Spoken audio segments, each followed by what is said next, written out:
Assalamualaikum warahmatullahi wabarakatuh.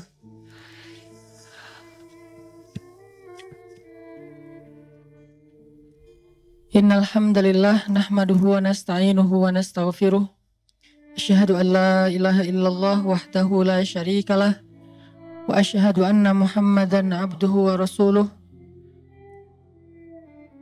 Allahumma salli wa sallim wa barik ala sayyidina Muhammadin kama dzakarahu dzakirun al-akhyar. Salli wa sallim wa barik ala sayyidina Muhammadin makhtalafal lailu wan nahar. Salli wa sallim wa barik ala sayyidina wa habibina Muhammadin wa ala al-muhajirina wal ansar. Radina billahi rabba wa bi Muhammadin nabiyya wa bil islami dina. Rabbi syrah li sadri wa yassir li amri wahlul 'uqdatan min lisani yafqahu qawli. Puji syukur kepada Allah Subhanahu wa taala atas nikmat kesempatan yang Allah berikan untuk kita pada pagi ini. Kita bisa duduk yang insya Allah di salah satu di antara taman-taman surga yang ada di muka bumi, yaitu majelis ilmu atau tempat orang-orang berkumpul, kemudian mereka mengingat Allah Subhanahu wa taala, mereka membahas tentang kebesaran-kebesaran Allah Subhanahu wa taala, dan mudah-mudahan outputnya adalah bertambahnya iman di dalam hati kita seperti orang-orang yang duduk di antara para sahabat yang liyazdadu imanan ma'a imanihim, bertambah iman mereka dengan majelis ilmu bersama iman yang sudah ada di dalam hati mereka. Teman-teman sekalian, ibu-ibu yang dirahmati Allah Subhanahu wa taala, dalam kesempatan ini kita sengaja mengambil sebuah judul yang insya Allah judul ini hanya saya bahas di kajian khusus muslimah. Tidak akan saya bahas di khutbah Jumat.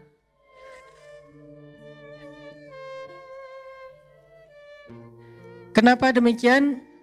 Karena ada beberapa materi yang memang kadang harus memilih siapa yang layak mendengarnya dan siapa yang mungkin tidak terlalu berkepentingan untuk mendengarnya. Walaupun semua ilmu dalam Islam itu baik didengar oleh laki-laki ataupun didengar oleh perempuan. Tapi ada materi-materi khusus yang kadang ketika didengar oleh orang yang tepat, maka insya Allah itu juga akan menjadi kebaikan yang lebih besar. Contoh, ketika kita duduk di antara ibu-ibu kayak gini, di antara perempuan, di antara cewek-cewek, tergantung istilahnya apa dan itu gak penting. Mau istilahnya cewek, perempuan, gadis, ibu-ibu, ladies, yang penting solehah. Jadi istilah cewek adalah istilah yang baik, istilah gadis adalah istilah yang baik, istilah ladies adalah baik, perempuan apalagi, karena dalam bahasa Indonesia aslinya perempuan itu artinya seorang yang terhormat dari kata empu, atau wanita, atau woman, atau apapun, yang jelas dia adalah insya Allah mu'minah, solihah, qanitah, hafidhatun lil ghaib, so'imah. Tapi so'imah dalam makna yang umum ya, bukan nama orang. Ini semuanya adalah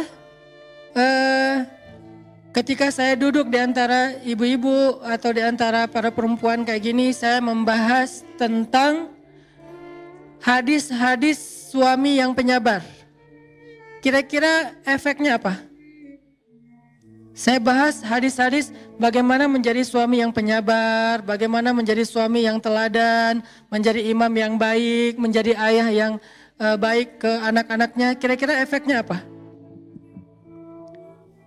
Ketika kita pulang, kita akan berharap suami kita atau keluarga kita, pasangan kita menjadi seperti yang dibahas tadi kan ya. Jadi saya melihat itu adalah kaca pembesar, bukan cermin. Banyak orang ketika mereka mencari ilmu, mereka mendapatkan kaca pembesar daripada cermin. Sehingga bertambah ilmu, bertambah mudah melihat kekurangan orang lain. Bertambah mudah untuk memperbesar aib-aib orang lain. Sehingga ketika dia nambah ilmu, dia akan melihat, ini kayak si fulan nih. Nambah ilmu, nih kayak suami saya banget nih. Nambah ilmu nih kayak orang istri saya banget. Kenapa? Karena dia mendapatkan kaca pembesar. Sedangkan saya berharap ketika kita duduk dalam majelis ilmu, kita mendapatkan dua. Pertama, charger iman, fast charging kalau perlu, atau minimal power bank untuk iman kita. Yang kedua, kita dapat cermin. Sehingga bertambahnya ilmu, bertambahnya wawasan membuat kita bisa semakin melihat kekurangan kita, bercermin terhadap nilai-nilai baik yang ada di Al-Quran dan Sunnah untuk kita memperbaiki diri. Itulah basicnya orang mencari ilmu. Ketika dia datang, niatnya adalah menemukan cermin yang lebih jernih, yang lebih jelas untuk melihat kekurangan dirinya sendiri. Bukan menemukan kaca pembesar. Karena kalau ilmu dijadikan sebagai kaca pembesar, maka ilmu itu nanti berujung ke dalam forum debat. Karena kita kayak dapat argumentasi baru nih. Kita kayak dapat bahan baru untuk mendebat orang lain akan kekurangan-kekurangannya. Tapi kalau ilmu dijadikan sebagai cermin, maka insya Allah itu ilmu itu akan menjadi bahan untuk kita memperbaiki diri dan bahan untuk kita mendekatkan diri kepada Allah Subhanahu wa taala. Jadi karena ini adalah forumnya muslimah, forumnya ibu-ibu dan cewek-cewek yang solehah, insya Allah, maka saya akan membahas khusus materi nasihat-nasihat Sayyidah Aisyah kepada para istri atau para muslimah di zamannya. Yang kita kasih judul yang sedikit bikin kita agak penasaran, dan itu ibadah dengan tanda tanya. Kenapa kok yang diambil unsur dandannya Ustadz? Nah, coba kita mulai dulu dengan sebuah hadis. Nanti insya Allah dalam waktu yang lain materi ini akan kita coba print karena kemarin ada miskomunikasi. Insya Allah nanti akan di print, di share atau dibagikan sehingga ibu-ibu semuanya, teman-teman bisa mendapatkan materi tertulis dan insya Allah ilmiah.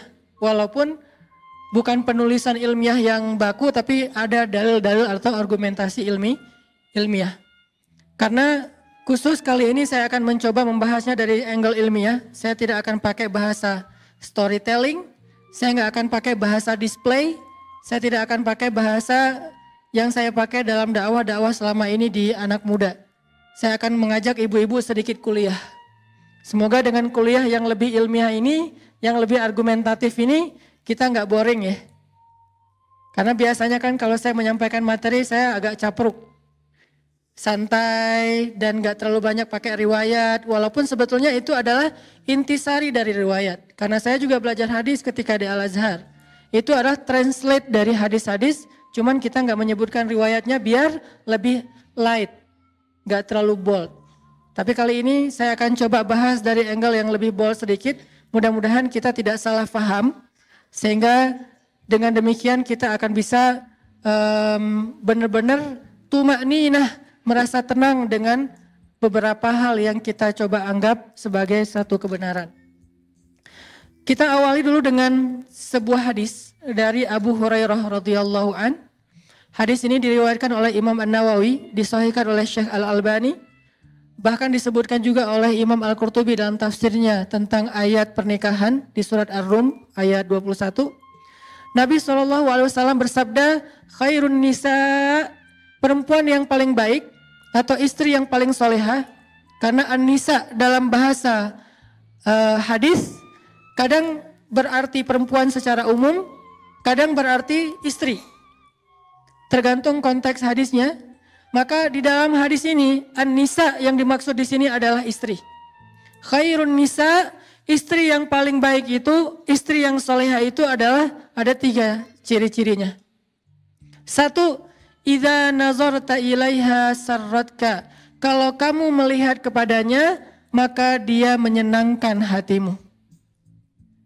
Ini salah satu ciri istri yang solehah. Kalau kamu melihat kepadanya, maka dia menyenangkan hatimu. Idza nazarta ilaiha sarratka. Ini ciri pertama. Kalau ciri-ciri perempuan yang solehah nanti di hadis yang lain banyak secara umum ya. Nanti perempuan yang berhijab, bahkan di Al-Quran banyak. Perempuan yang beriman, perempuan yang mengingat Allah, perempuan yang berpuasa, perempuan yang selalu taat kepada Allah. Banyak sekali ciri-cirinya. Tapi kalau dalam konteks hadis ini khusus buat istri. Jadi kita kayak lagi belajar menjadi seorang istri solehah dari siapa? Dari Sayyidah Aisyah radhiyallahu anha. Dari Aisyah yang luar biasa, yang inspiring banget. Yang buat saya itu keren banget. Dan dia tawazun, punya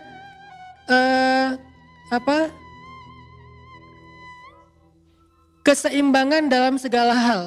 Perfect dalam segala urusan. Bukan hanya masalah ahli ibadah, dan kita tahu gimana ahli ibadahnya Aisyah. Bukan hanya dalam masalah jawad, karim, suka menginfakkan hartanya. Kita juga tahu gimana Aisyah sekali menginfakkan hartanya itu 1000 dirham. Itu ratusan juta loh kalau dikonvert ke rupiah. Sekali sedekah itu 1000 dirham. Tapi kita juga akan membahas sisi lain dari Aisyah yang membuat Aisyah ini kata Nabi seperti garam di dalam satu masakan. Kalau nggak ada garam gimana pun bumbunya banyak kayak ada yang kurang gitu kan ya. Kalau Khadijah perempuan yang sempurna. Fatimah perempuan yang sempurna. Maryam perempuan yang sempurna. Asiyah istri Fir'aun perempuan yang sempurna. Terus Aisyah dia seperti garam di dalam masakan. Kalau nggak ada ini walaupun dia sedikit saja, kalau nggak ada jadi hambar semuanya. Dan itulah Aisyah radhiyallahu anha. Sehingga ketika kita belajar dari Aisyah, kita belajar unsur garamnya. Bukan pecinnya ya, tapi garam. Kalau pecin kadang gurih tapi nggak sehat. Kalau garam gurih dan menyehatkan. Oke, materi sudah diposting di IG Soft Muslimah buat nanti teman-teman yang mau mengakses. Bisa sekarang, bisa nanti setelah acara ini. Kata Nabi, khairun nisa, sebaik-baik perempuan atau sebaik-baik istri itu adalah idza nazarta ilaiha sarratka. Kalau kamu melihat ke arahnya, maka dia menyenangkan hatimu. Itu yang pertama. Yang kedua, idza amartaha ata'atka. Kalau kamu meminta dia sesuatu atau kamu menyuruhnya melakukan sesuatu, maka dia taat kepadamu. Itu ciri yang kedua. Kamu di sini siapa, ibu-ibu? Suami. Jadi kalau suami meminta sesuatu kepada istrinya, menyuruh sesuatu kepada istrinya, atau ata'atka, dia taat kepada suaminya. Itulah istri yang solehah. Dan yang ketiga, idza ghibta anha hafizatka fi amwalika wa ahlik. Kalau engkau meninggalkannya, kerja, dinas, kayak gitu-gitu, maka dia akan menjaga kehormatanmu dan hartamu dengan amanah. Menjaga kehormatanmu dan hartamu dengan amanah. Yang ketiga ini saya coba buka sedikit karena ini nggak akan dibahas panjang. Menjaga kehormatan di sini artinya apa, ibu-ibu? Menjaga kehormatan salah satunya adalah tidak membuka aurat keluarga kepada publik. Apa aurat keluarga? Aurat keluarga itu bukan hanya tubuh. Itu kalau aurat fisik, aurat diri kita, aurat pribadi. Aurat keluarga, masalah keluarga. Jadi menjaga kehormatan suami artinya kita nggak boleh curhat di sosmed. Itu arti menjaga kehormatan suami. Tidak curhat di sosmed. Baik dengan Instastory ataupun dengan postingan feed. Baik dengan bikin vlog di YouTube ataupun tulisan panjang yang di-scroll gak selesai-selesai di FB. Atau bahkan sekedar status saja. Update status di WhatsApp kita atau di Telegram misalnya. Apalagi kalau di Telegram kadang-kadang kita kayak bisa bikin emoticon sendiri gitu kan. Terus emoticonnya tuh kayak cry gitu, kayak lagi nangis gerung-gerung.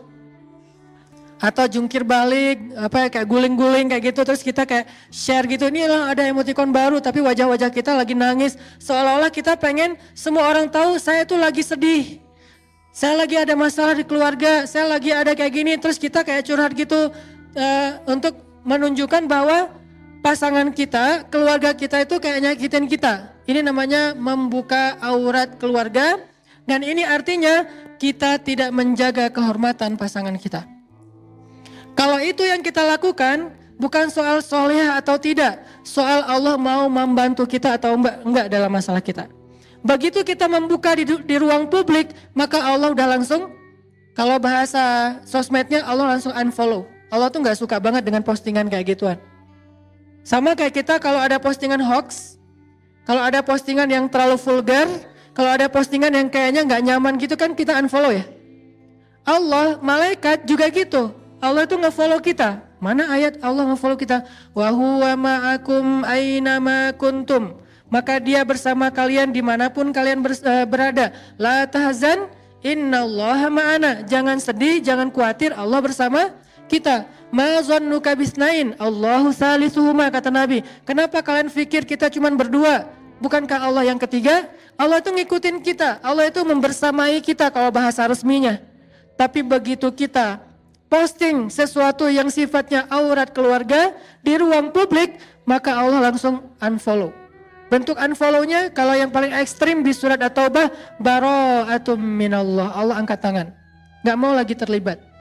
Kalau Allah udah gak terlibat dalam masalah keluarga kita ibu-ibu, maka siapa lagi yang bisa menyelesaikan masalah kita? Kalau Allah udah gak terlibat dalam masalah kita dengan pasangan kita, terus siapa yang akan membujuk hati pasangan kita agar dia kemudian menjadi sayang lagi sama kita, agar dia kemudian ngaku bersalah, agar dia kemudian insaf, agar dia kemudian memperbaiki diri? Siapa yang akan membolak-balikan hati dia kalau Allah udah gak terlibat? Memangnya publik bisa membolak-balikan hati manusia? Bahkan hatinya sendiri gak bisa. Karena hati manusia ada di antara jemarinya Allah. Allah lah yang membolak-balikan hati itu. Yuqallib zatal yamin wa zatal shimal, itu Allah yang melakukan. Sehingga kalau Allah udah angkat tangan, udah gak ada lagi yang akan menolong kita dalam masalah keluarga kita. Jadi kita ingin ditolong oleh followers, oleh netizen, oleh publik, atau ingin ditolong oleh Allah Subhanahu wa taala. Kalau ingin ditolong oleh Allah, maka kalimat terakhir tadi adalah idza ghibta anha hafizatka fi amwalika wa ahlika. Kalau kamu tidak bersama dengan dia, dia menjaga kamu. Salah satu adalah menjaga kehormatan. Nanti ibu-ibu boleh, ini hanya kasih clue aja. Nanti ibu-ibu boleh cek di surat curhat di Al-Quran. Apa surat curhat teh? Surat Al-Mujadalah. Itu kan terjemahannya curhat. Kalau Al-Mujadilah, perempuan yang curhat. Kalau Al-Mujadalah, curhat. Jadi tergantung kita bacanya dilah atau dalah. Kalau kita baca Mujadilah, berarti perempuan yang lagi curhat. Kalau kita baca Al-Mujadalah, berarti curhat itu sendiri. Surat Al-Mujadalah berkisah tentang seorang sahabiat, seorang perempuan yang solehah banget, yang luar biasa, namanya Khawlah bintu Tha'labah. Yang dia itu dizolimi oleh suaminya, disakitin oleh suaminya, bahkan diputusin dengan cara yang kejam banget oleh suaminya. Kok kejam Ustaz? Ya kejam banget. Karena diputusin yang kejam yang kita tahu tuh kan dia ngomongnya, kita adik kakaan aja yuk. Itu kan kejam ya. Ngajak jadi adik kakak kan kejam ya. Ini ada yang lebih kejam. Apa kalimatnya? Kita jadi anak dan ibu aja yuk. Itu lebih kejam loh. Dalam bahasa fikih dikenal dengan istilah zihar. Cuman saya karena dakwahnya di segmen anak muda, di teman-teman yang sama-sama dengan saya juga baru belajar hijrah, saya nggak banyak menggunakan istilah-istilah fikih, istilah tafsir, istilah hadis, langsung ditranslate, diputusin. Diputusin. Cuman orang kadang-kadang apaan sih diputusin? Mungkin dia nggak paham segmentasi dakwah saya yang sedang saya jalanin. Dia masih menggunakan bahasa pesantren, zihar. Bahkan banyak dari kita nggak tahu apa itu zihar, sehingga butuh translate. Zihar itu diputusin dengan cara ngomongnya apa? Kita jadi anak dan ibu aja.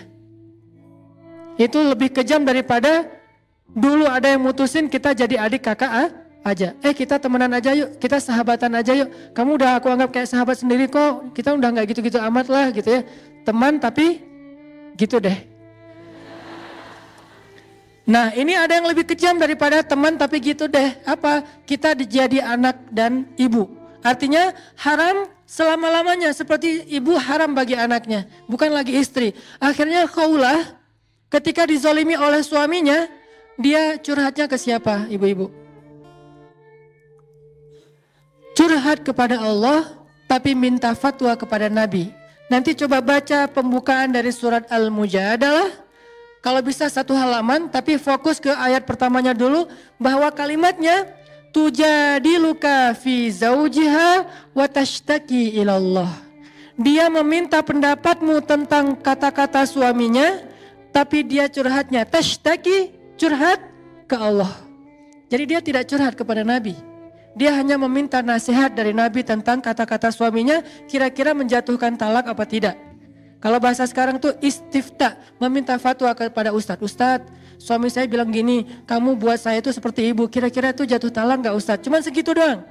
Tapi urusan suami saya itu emang orangnya temperamen, suami saya itu gak bisa jaga lisan, suami saya itu zalim, itu gak disebutkan ke Nabi. Dia menyebutkan itu kepada siapa? Wa tashtaki ilallah, dia menyebutkan itu kepada Allah saja. Akhirnya apa yang terjadi ibu-ibu? Ketika Khawlah curhatnya kepada Allah, akhirnya Allah yang ngebelain Khawlah. Bukan Nabi, bukan sahabat, bukan manusia, bukan siapapun. Bahkan Nabi tidak membela Khawlah awalnya, karena Nabi tidak faham. Sehingga ketika Khawlah nanya kepada Nabi, apa hukumnya kata-kata suami saya ya Rasulullah? Nabi mengatakan itu sudah jatuh talak zihar selama-lamanya wahai Khawlah. Khawlah gak terima, dia kayak ngerasa gak rela gitu berpisah dengan suaminya karena dia sayang sama suaminya. Gimana pun dizolemin, inilah perempuan.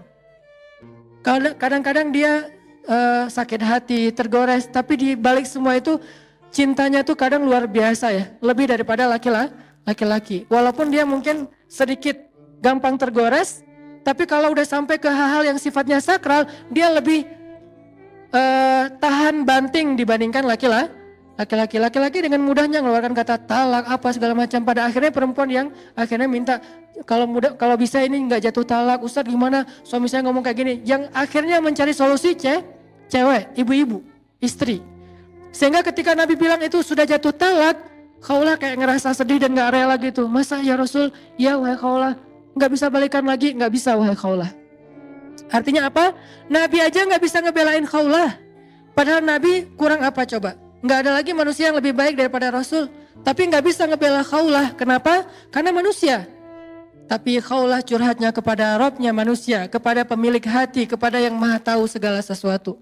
Wa tashtaki ilallah ilahi Rabbi ashku bathi wa huzni ilaik. Aku adukan rasa sedih dan kecewaku hanya kepada engkau. Bukan kepada Instagram, bukan kepada Snapgram, bukan kepada YouTube, bukan kepada para subscribers, bukan kepada FB friends, bukan kepada siapapun, bahkan bukan kepada geng di grup WA saya ya Allah. Saya gak posting apa-apa, geng aja gak tahu masalah saya. Kayaknya mereka ngelihat rumah tangga saya asik-asik aja, biasa-biasa aja. Sampai geng kita banget, yang gak ada yang orang lain yang tahu apa yang kita bicarain di dalam grup. Mereka gak tahu, gitu banget Khawlah teh. Sampai ibunya aja gak tahu masalah Khawlah. Sampai teman dekatnya aja nggak tahu. Teman dekat kan bahasa kita geng ya. Gengnya aja nggak tahu. Yang tahu cuman Allah kemudian Nabi. Curhat ke Allah, ya Allah, ashku bathi wa huzni ilaik. Aku adukan kekecewaanku dan kesedihanku hanya kepada Engkau.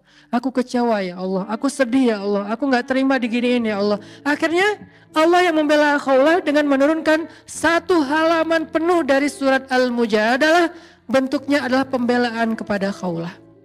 Suaminya dimarahin sama Allah di ayat itu. Disuruh bertaubat oleh Allah di ayat itu. Dikasih beberapa hukuman syariat. Dia harus berpuasa atau memberikan makan kepada fakir miskin dan seterusnya. Sebagai hukuman terhadap kata-katanya yang mutusin istrinya dengan bahasa kita jadi anak dan ibu aja. Ini artinya apa? Kalau kita menjaga Allah, Allah jaga kita. Bentuk menjaga Allah dalam urusan rumah tangga, jaga kehormatan rumah tangga kita yang Allah perintahkan. Hafizatka fi amwalika wa ahlika. Nanti Allah yang akan menjaga hati kita, menjaga perasaan kita, menjaga rumah tangga kita. Allah yang akan terlibat. Ini poin yang ketiga ya. Walaupun bukan akan kita bahas panjang. Inilah 3 ciri istri solehah yang disampaikan oleh Nabi dalam hadis riwayat An-Nasai. Satu, idza nazarta ilaiha sarratka. Kedua, idza amartaha ata'atka. Ketiga, idza ghibta anha hafizatka fi amwalika wa ahlika. Yang akan kita bahas yang mana ibu-ibu? Dari 3 ciri itu. Yang pertama, karena hubungannya dengan dandan. Idza nazarta ilaiha sarratka. Kalau kamu ngelihat ke dia, maka dia menyenangkan hatimu. Kalau bahasa saya, kalau dilihatin tuh nyenengin. Gak bisa lepas juga ya dari capruk bahasa santai lah ya, gak apa-apa ya. Gak terlalu resmi gak apa-apa. Kalau dilihat nyenengin. Ini cewek luar biasa nih, ngelihat dianya aja betah.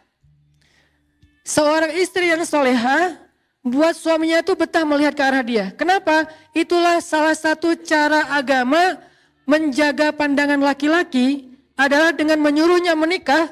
Dan salah satu syarat menikahi seorang perempuan itu kata Nabi apa? Tunkahul mar'ah li arba'ah. Perempuan itu dinikahi karena 4 alasan. Walaupun 4 alasan-alasan ini nggak harus sempurna. Tapi ini dipertimbangkan. 1, li jamaliha, untuk kecantikannya. Cantik relatif. Ada orang yang senang dengan yang model matanya kecil. Ada yang model matanya lebar. Ada yang pengen rambutnya keriting. Ada yang pengen rambutnya lurus. Ada yang pengen misalnya kulitnya putih bersih. Ada yang pengennya agak lebih kayak etnik gitu misalnya. Ada yang pengen misalnya yang kurus, ada yang pengen dia nggak kurus-kurus amat, karena kalau terlalu kurus dia kayak nggak apaan sih gitu-gitu amat. Dia pengennya yang biasa-biasa aja misalnya. Kan itu relatif ya. Karena relatif, Nabi nggak mengatakan spek Jamal itu apa.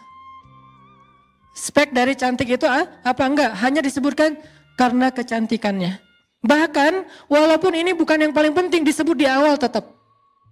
Justru yang paling penting disebut di akhir, lidiniha, agamanya. Tetap yang disebut di awal itu lijamal. Kenapa? Hubungannya dengan hadis An-Nasai, supaya laki-laki itu bisa menundukkan pandangan. Dia nggak perlu ngelihat cewek lain di mall, nggak perlu ngelihat cewek lain di Instagram, nggak perlu ngelihat cewek lain di YouTube atau di TV, karena melihat istrinya aja udah nyenengin. Jadi ketika Allah Subhanahu wa taala menyuruh seorang laki-laki untuk ghaddul basar, menundukkan pandangan, itu bukan ngelihat ke bawah. Menundukkan pandangan itu bukan melihat ke bawah. Dalam beberapa kasus ya melihat ke bawah. Tapi dalam beberapa kasus kalau perlu lihat ke atas. Kenapa? Kalau dia di mall lantai 2 ngelihat ke bawah malah nggak boleh. Pak, kenapa sih kok di situ aja berdirinya? Mah lagi nundukin pandangan mah. Kan nggak kayak terus di bawah kayak lagi ada event gitu, terus banyak para dancer gitu kan. Kayak lagi malam mingguan kan suka ada kayak live musik atau apa, terus dia kayak nundukin pandangan dari atas gitu. Lagi ngapain Pak? Lagi ghaddul basar. Kan nggak bisa. Jadi terjemah menundukkan pandangan bukan melihat ke bawah, menjaga pandangan. Dan Islam, ini salah satu karakteristik Islam nih ibu-ibu. Islam itu nggak pernah ngelarang sesuatu tanpa ngasih solusi, itu nggak pernah. Nggak pernah. Kalau kita paham Islam yang luas. Contoh, Ustadz, riba diharamkan. Terus kita ngapain dong Ustadz? Riba itu dilarang tapi juga dibolehkan. Ustadz nggak takut ditahzir? Enggak. Riba itu boleh ibu-ibu. Yang nggak boleh riba dengan manusia, tapi riba ke Allah itu boleh. Malah untungnya lebih gede lah gitu. Sehingga ayatnya yamhaqullahu riba wa yurbis shadaqat. Allah menghapus riba tapi meribakan sedekah. Jadi siapa yang senang dengan riba, hayu riba dengan Allah. Caranya sedekah. Kita kasih 1, Allah balikin 700. Jadi siapa yang senang memperbanyak hartanya dengan cara sistem riba, boleh banget. Tapi coba ribalah ke Allah. Sedekah yang banyak nanti Allah balikin berlipat-lipat kali. Bukan 1%, bukan 3%, bukan 5% seperti deposito versi kita. Bahkan 700 kali lipat. Kalau senang riba, ribalah dengan Allah. Jadi Allah gak melarang tanpa ngasih solusi. Ustadz gak boleh minum khamar. Boleh, siapa bilang gak boleh minum khamar? Yang gak boleh minum khamar itu di dunia, di surga banyak khamar. Bahkan khamarnya jadi sungai lagi di surga. Tapi bedanya sungai khamar di surga tidak memabukkan dan tidak menghilangkan akal. Sehingga tetap terhormat walaupun minumnya sebanyak mungkin yang dia mau. Jadi khamar tidak dilarang kecuali di dunia saja. Di surga Allah sediakan khamar yang lebih baik daripada yang ada di dunia. Semua jenis khamar di dunia dengan berbagai macam brand, yang kadang-kadang satu gelasnya aja harganya jutaan, sabar. Nanti kita akan minum yang satu gelas harganya lebih dari 1 miliar di surga. Allah tidak melarang sesuatu tanpa ngasih solusi. Pacaran gak boleh? Boleh, tapi akad dulu baru pacaran. Siapa bilang pacaran gak boleh? Bukankah ayat pacaran di Al-Quran itu surat Ar-Rum ayat 21? Allah menjadikan di antara kalian, wahai pasangan yang halal, mawaddatan warahmah. Apa arti mawaddah warahmah? Kasih dan sayang. Berkasih sayang bahasa anak main pacaran. Dan itu boleh banget setelah nikah. Dan pacaran setelah nikah jauh lebih seru daripada pacaran sebelum nikah. Gak perlu ngumpet, gak perlu diam-diaman, gak perlu takut ketahuan orang lain, gak perlu harus di tempat-tempat yang tersembunyi, gak perlu takut ada rasa dosa, malah berpahala lah gitu. Ngelihat aja berpahala, memegang tangannya berpahala, berpelukan berpahala, dan seterusnya gak usah diperjelas, berpahala. Ini pacaran setelah nikah, jadi gak ada dalam Islam larangan tanpa solusi. Gitu juga hal yang lain termasuk menundukkan pandangan. Wahai katakan kepada laki-laki yang beriman agar mereka menundukkan pandangan. Terus solusinya apa Ustaz? Kalau nggak boleh ngelihat yang keren-keren, ciptaan Allah yang indah, lihatlah ciptaan Allah yang ada di rumahmu, yang itu juga nggak kalah indah. Li jamaliha, dipilih karena keindahan sesuai selera.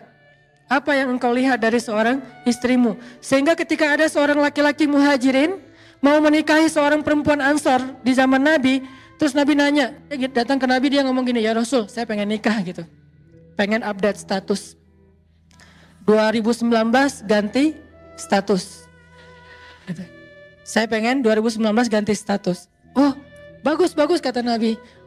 Dengan siapa? Dengan perempuan Ansor. Nabi nanya apa ibu-ibu?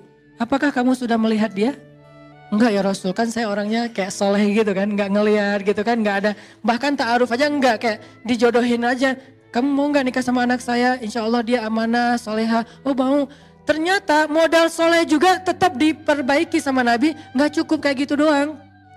Mentang-mentang kamu sama-sama soleh soleha, terus gak saling ngelihat, enggak kata Nabi, lihatlah mereka, lihatlah dia. Akhirnya kata laki-laki ini, saya pun mencuri-curi pandang untuk melihatnya. Mencuri-curi pandang, bahasa sosmednya stalking. Bahasa sosmednya stalking, saya pun cari-cari tahu tentang dia. Oh ini orangnya. Tapi kalau stalking yang lebih baik itu jangan di sosmed karena itu hasil editan. Wah ternyata bener ya, soleha cantik lagi tuh, pas ketemunya di mana ya orangnya? Saya. Loh kok agak-agak beda ya.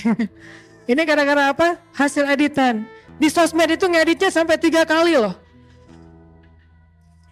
Editan pertama touch up, pakai foundation, terus kayak pakai blush on gitu, apa segala macam, bibirnya pakai lipstick yang matte apa. Udah, editan pertama. Kok Ustaz tahu? Kan judulnya juga dandan. Itu demi menguasai materi ya. Enggak, istri saya pakai soalnya. Buat suaminya insya Allah. Terus yang kedua, apa? Editan yang kedua teh pakai kamera depan. Soalnya kamera depan tuh agak-agak blur gitu, jadi nggak kelihatan ada apa goresan-goresan. Yang ketiga, editan pakai aplikasi gratisan. Wah, semalaman ngedit. Ini gimana caranya biar matanya agak dilebarin dikit nih. Alisnya ditambahin. Terus jadi kayak nggak simetris gitu, agak-agak miring. Repost semalaman, baru besok pagi posting, berharap dapat banyak like. Itulah kalau kita stalkingnya di IG. Kalau pengen stalking langsung datang ke rumahnya. Pak, saya pengen ketemu sama si Neng. Seneng yang mana gitu. Calon saya, oh ya, ditampingin sama bapaknya, ditemenin. Duduk aja bertiga gitu, atau berempat, atau berlima, atau sekampung, gak masalah. Duduk, lihat langsung. Dan perempuan yang bercadar pun dalam konteks ta'aruf kayak gini, sebagian ulama mengatakan boleh membuka cadar hanya untuk calon pasangannya. Sampai dibolehkan membuka cadar bagi perempuan yang bercadar khusus untuk calon pasangannya. Di riwayat yang lain mengatakan nggak perlu lihat wajahnya, cukup lihat matanya dan tangannya saja. Yang jelas lihat. Kenapa? Li jamaliha. Kadang ada selera menurut temennya cantik, menurut dia kok saya biasa aja ya. Kalau gitu jangan paksain. Kenapa? Karena dia nggak akan jadi solusi kamu dalam menundukkan pandangan. Seorang istri harusnya idza nazarta ilaiha sarratka. Kalau dilihatin suami itu nyenengin suami banget. Sehingga dia malas banget nonton film apa kayak drakor segala macam. Udah ada drakor di rumahnya. Gak perlu nonton K-pop, udah ada K-pop di rumahnya. Gak perlu nonton apa misalnya lagu-lagu barat segala macam, udah ada itu di rumah. Gak perlu nonton model-model yang seksi karena udah ada di rumahnya. Siapa bilang gak boleh beli pakaian seksi di mall? Ibu-ibu kalau jalan ke Arab Saudi, saya pernah gak sengaja, bukan saya stalking ya. Gak sengaja nih lagi jalan di mall Saudi, kan di Saudi cewek-cewek rata-rata bercadar ya. Cewek bercadar tapi belinya maaf, pakaian-pakaian yang kayak orang di pantai kayak gitu, pakaian-pakaian yang mungkin sebutlah kalau bahasa perempuan mungkin kayak lingerie gitu belinya, tapi bercadar. Pertanyaan saya, bercadar, lingerie terus pakainya gimana ya? Ternyata lama-lama saya menjadi paham, oh itu saking solehannya nih perempuan, di luar dia tidak mau tabarruj. Tabarruj itu bukan larangan berdandan ibu-ibu. Tabarruj itu larangan berdandan untuk yang bukan muhrim. Harus diperjelas, bukan berdandan titik, bukan. Karena berdandan titik itu masih relatif. Ada sisi positif, ada negatif. Dandan bisa ibadah, bisa dosa. Kalau dandan yang keluar rumah berlebihan dan membuat fitnah, itu namanya tabarruj. Wala tabarrujna tabarrujal jahiliyatil ula. Tapi kalau dandannya untuk suami, itu namanya tazayyun. Dan tazayyun bagian dari ibadah seorang istri. Nanti kita baca nasihat-nasihat Aisyah tentang itu. Sehingga seorang istri ketika dia membeli pakaian-pakaian yang menyenangkan suaminya, walaupun tidak harus berlebihan, gak usah terlalu kayak vulgar juga, kayak maaf mungkin terlalu kayak bikin dia jadi kayak terlalu caper atau apa, asal menyenangkan suaminya. Syaratnya apa? Kalau dia belanja bawa suami. Satu, biar dibayarin. Sebetulnya nggak harus bawa juga sih, nanti kan bisa dirimbas ya. Habis beli, Pak mau dapat pahala nggak? Pahala apa mah? Pahala dandan. Caranya rimbas dong semua biayanya gitu. Bisa. Yang kedua, biar suami yang memilih. Kayak beli body lotion. Saya kalau beli body lotion istri, saya milih. Alhamdulillah. Istri saya nanya, yang ini body lotionnya kan banyak nih, mau yang mana? Kalau aku sih senang yang fruity, saya bilang. Oh fruity, ya udah fruity kan banyak macam-macam. Ya terserah suami, bisa aja fruitynya misalnya rasa durian gitu.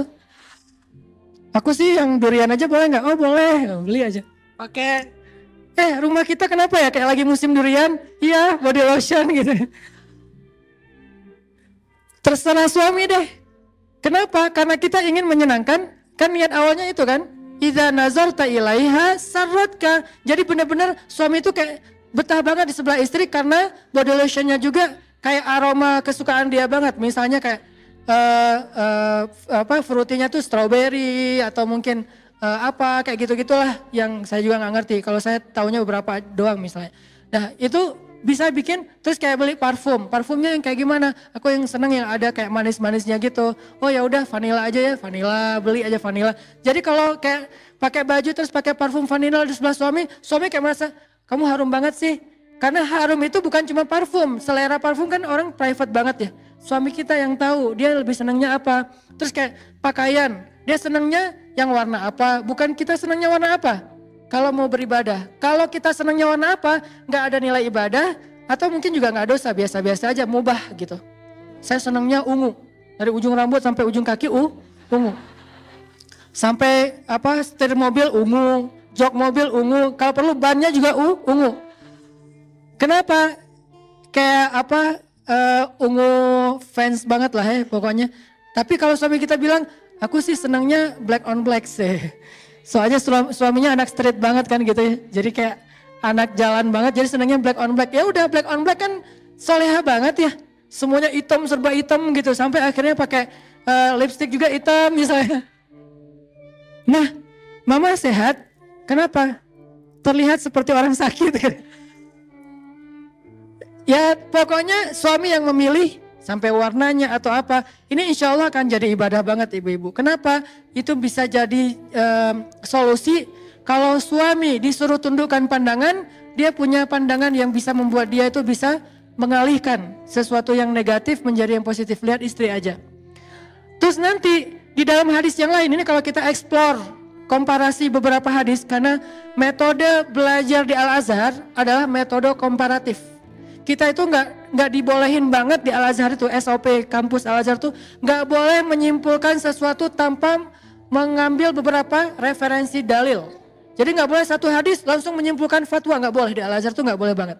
Kita harus banding-bandingkan ayat dengan ayat, ayat dengan hadis, hadis dengan hadis, hadis dengan sahabat, sahabat dengan ulama. Wah, dibandingin semuanya, jadilah sebuah produk fikih yang dikenal dengan fatwa atau hukum. Itulah cara belajar di Al-Azhar. Kalau kita bandingkan beberapa hadis yang lain, nanti Nabi juga bersabda keutamaan memandang istri. Tapi ini materinya buat khutbah Jumat. Seorang suami memandang istri, maka Allah Subhanahu wa taala akan menggugurkan dosanya. Memandang istri aja menggugurkan dosa mereka berdua nih. Istri ketika sering dipandang suami, maka dosanya berguguran loh ibu-ibu. Jadi kalau dipandang suami itu jangan dilarang. Pak, ngapain sih ngeliat gitu-gitu amat sih? Mikir yang macam-macam ya? Enggak. Kalau suami ngelihat kita tuh harus kayak, oh alhamdulillah lagi ibadah gratis tanpa harus berdiri ruku dan sujud, udah dapat pahala, berguguran dosa. Jadi pagi-pagi itu udah aja lewat lalu lalang rempong gitu depan suami. Suami kayak duduk gitu. Ya nggak gitu-gitu juga sih. Suami kayak ngelihat, saya beberapa kali suka gitu kalau pagi lebih udah siap dengan kopinya. Kadang-kadang salah posting lagi, posting kopi hari Senin. Ustaz nggak puasa, oh iya maaf, ketahuan gitu kan nggak puasa Senin. Terus kayak duduk gitu, istri lalu ngeliatin. Satu kali lewat itu kayak tawaf loh. Kebayang nggak kalau sampai berapa puluh kali lewat, itu udah berapa orang tawaf. Ke sana beresin dapur, sana lagi ke kamar anak, balik lagi ke kamar mandi, liatin aja. Terus kesimpulannya apa? Nih suami nggak pekaan nih. Lihat istrinya rempong, dia malah, kan bagi-bagi pahala. Mama berpahala dengan cara rempong, papa berpahala dengan cara ngelihat orang rempong. Dia ini memandang istri, karena dia seneng aja gitu ngeliat istri aku kayak gemesin banget sih kamu gitu kan ya. Jadi bahasa sarot kayak itu bisa berarti gemesin, bisa berarti unyu-unyu banget, bisa berarti kayak seksi, bisa berarti nyenengin, bisa berarti seru, bisa banyak arti yang jelas nyenengin hati. Sarotka. Udah diliatin, apa sih ngeliat gitu-gitu amat? Enggak, aku lagi heran ada ya bidadari yang jalan di bumi. Salah tingkah gitu, terus dia kayak manja gitu duduk di sebelah. Ketika mereka bersentuhan, Allah turunkan kasih sayang Allah di antara mereka. Ketika suaminya memanggil istrinya ke kamar, maaf ya emang hadisnya kayak gitu, maka Allah Subhanahu wa taala makin cinta kepada mereka. Dan setelah itu Nabi nggak membahas secara jelas, tapi kita ngerti lah. Yang jelas semuanya ibadah. Jadi nyambung juga nih hadis ini. Kemudian hadis tentang ayat tentang Ghaddul Basar, hadis tentang memandang wajah istri itu adalah ibadah. Bahkan Nabi itu suka banget memandang wajah Aisyah lalu memujinya dengan panggilan apa? Humaira. Apa arti Humaira? Sebagian mengatakan yang wajahnya kemerah-merahan, tapi sebagian besar ulama bilang Humaira itu istilah untuk cewek yang putih banget. Jadi nggak dibilang baydo, karena kalau baydo itu arti putih dalam makna yang bukan kulit ya. Kalau kulit orang Arab kalau putih banget bilangnya Humaira. Kayak orang Jawa bilangnya kuning. Ya orang Jawa bilangnya kan bukan anaknya putih banget enggak kan ya? Anaknya kuning loh gitu. Jadi kuning itu kalau dalam bahasa Jawa itu artinya putih. Kalau orang Arab merah. Merah itu artinya putih. Kok disebut merah Ustaz? Saking putihnya, kalau dia malu, kalau dia salting, kalau dia nervous, itu sampai ke merah-merahan. Saking putihnya. Sehingga disebut dia Humaira. Itu kan wajah kan? Sehingga Nabi kayak mengagumi wajahnya Aisyah yang cantik, mengagumi Aisyah yang menjaga penampilan dengan panggilan penghargaan. Ya Humaira, wahai perempuan yang putih. Ini artinya sarratka, menyenangkan suami ketika dipandang. Dandan. Nah, Kalimat menyenangkan hati, ini saya baca juga ya. Kata ulama nih, kalimat menyenangkan hati di dalam hadis tersebut adalah anjuran agar perempuan memperhatikan sikap dan penampilannya di hadapan suami. Sebab istri yang soleha akan memperhatikan penampilan ketika di hadapan kekasihnya, baik secara zahir maupun batin. Seorang ibu, Umamah bintu Haris, pernah menasehati anak perempuannya yang ingin menikah agar selalu menjaga tempat-tempat yang biasa dipandang oleh suaminya, sehingga tempat itu tidak boleh kotor dan mengganggu pandangan suaminya, sampai segitunya. Jadi ada beberapa tempat di rumah kita ataupun mungkin diri kita sendiri yang sering dilihat oleh suami, maka jangan sampai pandangan suami itu terganggu oleh penampilan kita yang tidak baik. Maaf. Salah satunya apa? Suami, ini bukan tuntutan suami, makanya saya nggak menyampaikan hadis ini di khutbah Jumat. Kenapa? Jadi kaca pembesar. Mah, tadi khutbah Jumatnya bagus banget loh. Membahas tentang mama, itu nggak bagus. Kenapa? Harusnya khutbah Jumat membahas tentang suami. Kalau kajian perempuan membahas tentang istri, biar sama-sama dapat cermin. Dan kajian ini jangan di-share ke suami, biar saya aja yang share. Jangan di-share ke suami, kenapa? Nanti akan jadi kayak saling menuntut. Nggak boleh. Kalau kita lagi punya masalah suami istri, carilah hadis untuk menasehati diri kita. Jangan googling hadis untuk menasehati pasangan kita, itu kebalik. Dan kayak nggak masuk akal banget. Contohnya, analoginya gini. Handphone kita habis baterai. Terus tiba-tiba kita ngomong ke teman kita, mana handphone lo? Ngapain? Mau gua cas? Kenapa emang? Kan HP gua masih penuh baterainya. Soalnya handphone gua habis baterai. Aneh ya? Handphone kita habis baterai, tapi yang kita cas handphone teman. Nyambung gak sih? Nggak nyambung kan? Mana handphone lo sini? Kenapa mau dicas? Kenapa? Handphone gue soalnya habis baterai. Kok handphone dia yang dicas? Harusnya handphone kita kan? Kalau kita punya masalah dengan pasangan kita, jangan mencas pasangan, caslah diri kita. Mencas pasangan, kita cari ayat, hadis untuk memperbaiki diri dia. Harusnya kita mencari ayat dan hadis untuk memperbaiki diri sendiri. Jadi suami cari hadis tentang suami, istri cari hadis tentang istri. Suami misalnya mencari hadis tentang seorang suami yang soleh itu adalah bla bla bla bla bla. Itu banyak, nggak usah disampaikan sekarang. Istri juga mencari hadis tentang istri yang soleh adalah bla bla bla bla, yang banyak sekali juga. Sehingga ketika kita punya masalah, kita sama-sama punya inisiatif memperbaiki diri, bukan memperbaiki pasangan. Kalau memperbaiki pasangan nggak akan selesai, jadi debat nanti malah. Sehingga dalam konteks ini bukan berarti suami nuntut kita gini, enggak ya. Tapi ini bagian dari kita belajar pengen jadi istri yang solehah, pengen berpahala di sisi Allah, pengen di-like oleh Allah, pengen niru bunda Aisyah radhiyallahu anha juga.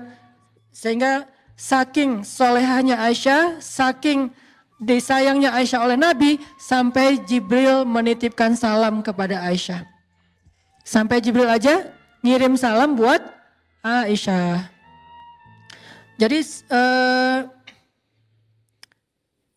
maksud dari menyenangkan hati itu adalah berdandan.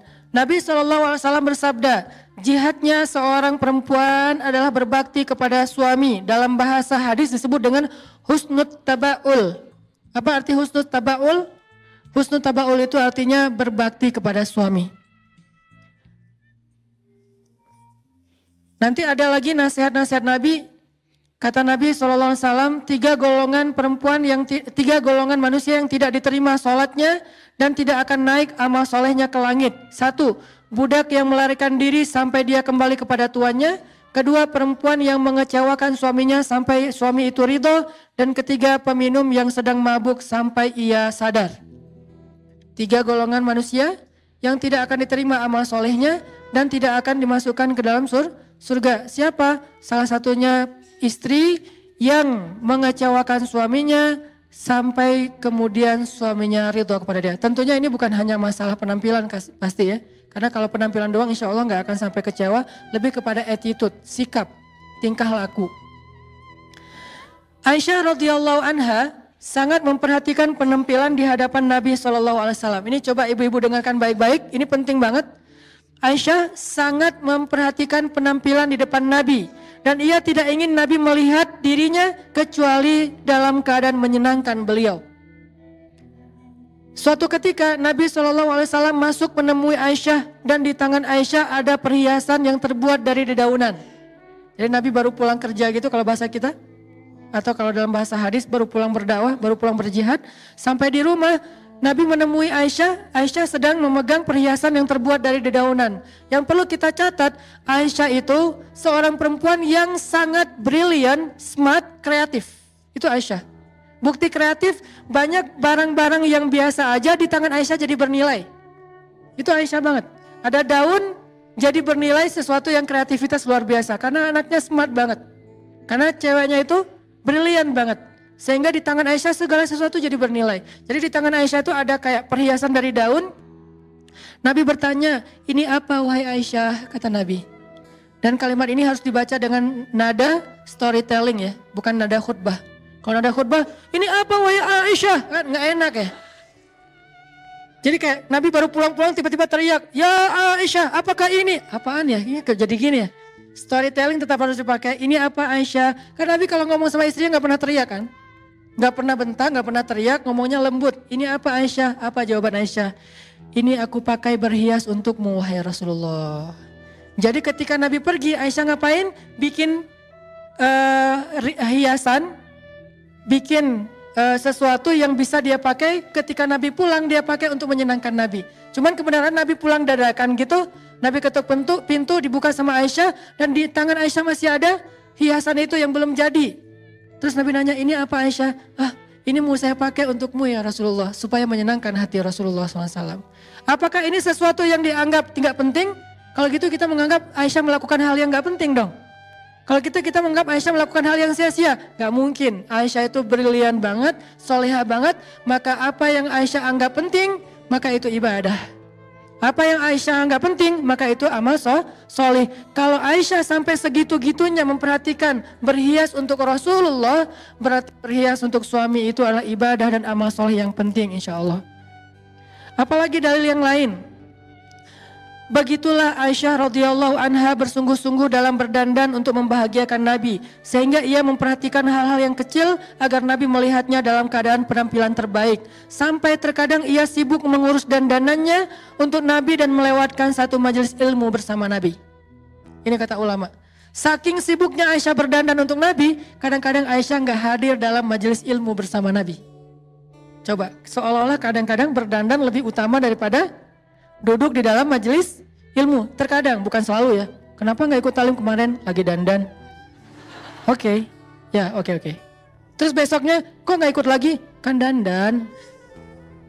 Minggu depan, kok gak pernah hadir sih? Kita bikin talim udah sering loh. Kan ibadah itu dandan. Gak gitu-gitu amat juga sih. Islam itu kan syumul ya, komprehensif. Bukan satu hal doang, jangan parsial. Tapi juga bukan berarti taklim gak pernah mikirin dandan. Seolah-olah dandan itu gak penting. Enggak. Satu dari 3 ciri cewek solihah itu adalah dandan untuk suaminya.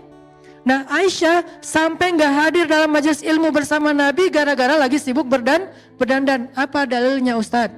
Dalilnya suatu hari ketika Nabi sudah wafat, yang menggantikan Nabi mengajar hadis di Masjid Nabawi siapa? Abu Hurairah. Karena yang paling banyak menghafal hadis Nabi Abu Hurairah. Suatu hari Abu Hurairah mengajar hadis-hadis Nabi di Masjid Nabawi dan Aisyah ikut mendengar dari ruangnya, dari kamarnya, dari rumahnya di sebelah masjid. Aisyah dengerin gitu. Abu Hurairah meriwayatkan Rasulullah bersabda. Apa yang membuat Aisyah heran? Aisyah heran banyak hadis yang disampaikan Abu Hurairah Aisyah gak pernah mendengar dari Rasulullah. Sehingga ketika selesai majelis, lalu Aisyah bertanya kepada Abu Hurairah, memanggil Abu Hurairah, ya Abahir, wahai Abu Hurairah, itu panggilan Abu Hurairah, Abahir. Ya Abahir, wahai Abu Hurairah, kenapa saya gak mendengar hadis yang kamu sampaikan tadi dari Rasulullah? Banyak sekali yang saya gak tahu. Dari mana kamu dengar wahai Abahir? Kenapa saya gak dengar? Apa jawaban Abu Hurairah? Wahai ibu kami, itu panggilan untuk Aisyah karena istri Nabi adalah ibunya orang yang beriman. Wahai ibu kami, ya saya mendengarkan hadis itu, sedangkan ibu tidak mendengarkan, soalnya ibu sibuk dengan berdandan.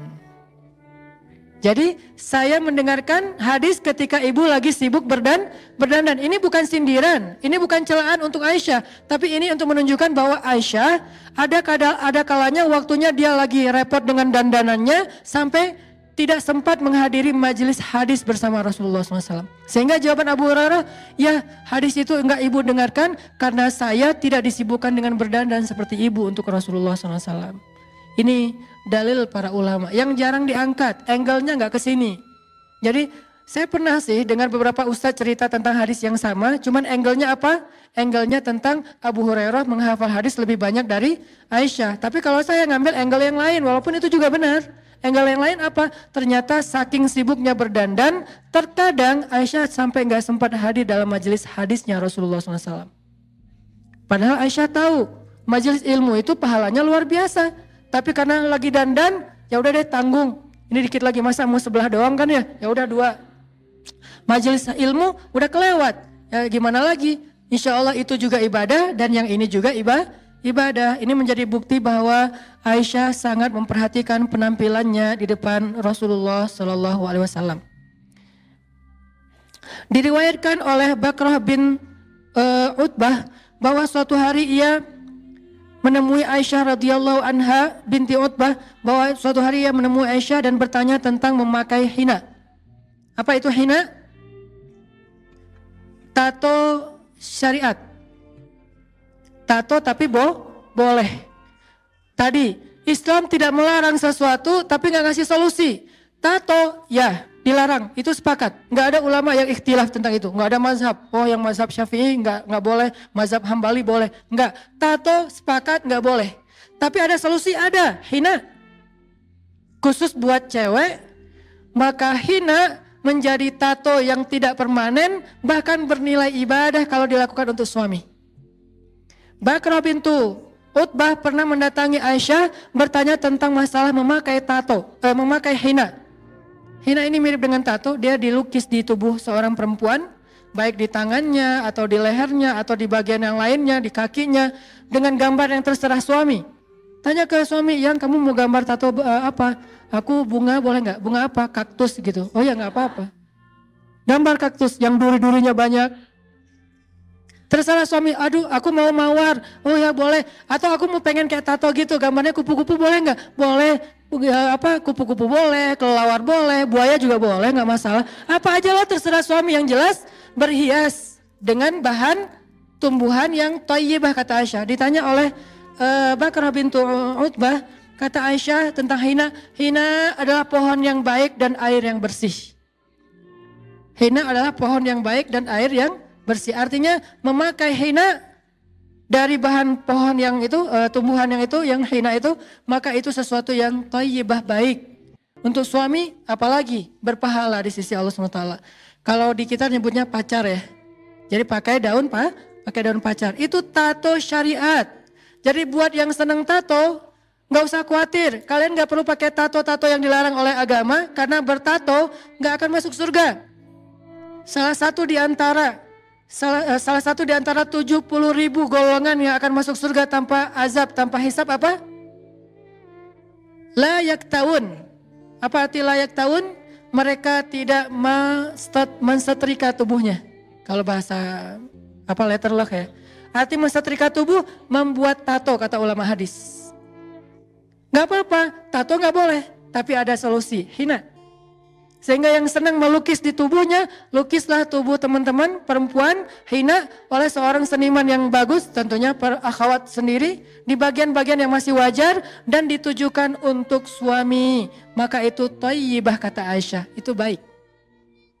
Itu thayyibah itu baik. Kayak misalnya bikin di tangan di sini atau di bagian tangannya kayak gelang gitu, tapi dalam bentuk lukisan hina, kayak bunga apa gitu, kayak tanggal lahir atau apalah. Terserah deh atau ambil aja gambar-gambar di Google gitu kan, image tato buat cewek. Kan banyak tuh. Terus nanti aku pengen tato kayak gini karena suami aku senang yang kayak gini. Bikin pakai hina yang lebih lebih kreatif. Karena nggak harus selalu tato itu gaya-gaya India gitu kan. Kan ada yang seleranya India, dangdut, pop, apa, kan beda-beda kan ya. Kalau yang senangnya dangdut ya udah gaya India aja yang rame di sini misalnya, ya nggak masalah, bajunya juga rame. Tapi ada yang senangnya simpel-simpel aja, tatonya cuma tanda tangan gitu, ya nggak masalah juga. Tanda tangan suaminya, dan tanda tangannya juga simpel, kayak tanda tangan Benyamin. Ya intinya atau nama suami, nama atau tanggal mereka awal pertama kali mereka ketemuan gitu, atau kayak pertama kali mereka ketemu tuh ada kata-kata apa gitu, sebuah puisi dari suaminya diabadikan dalam bentuk tato hina gitu kan ya. Setelah seminggu hilang, kenapa? Soalnya kan hina nggak permanen ya, tembus air, ganti lagi dengan kata-kata yang baru, bisa update malah. Bisa update status. Kalau tato kan nggak bisa diupdate ya, dihapus susah. Kalau diganti dengan yang lain jadi kebanyakan, jadi kayak gimana gitu, kayak aneh gitu kan, terlalu banyak. Kamu apain sih kok rame banget? Ya intinya adalah Allah tuh ngasih solusi banget. Dan saya sangat yakin Islam itu bukan agama yang bawel. Nggak boleh, haram. Halalnya mana? Banyak. Di antara 5 grade hukum dalam Islam, cuma 1 doang yang haram.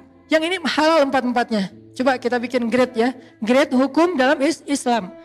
Pertama wajib. Boleh nggak yang wajib tuh? Bukan boleh lagi. Kalau bisa harus ya.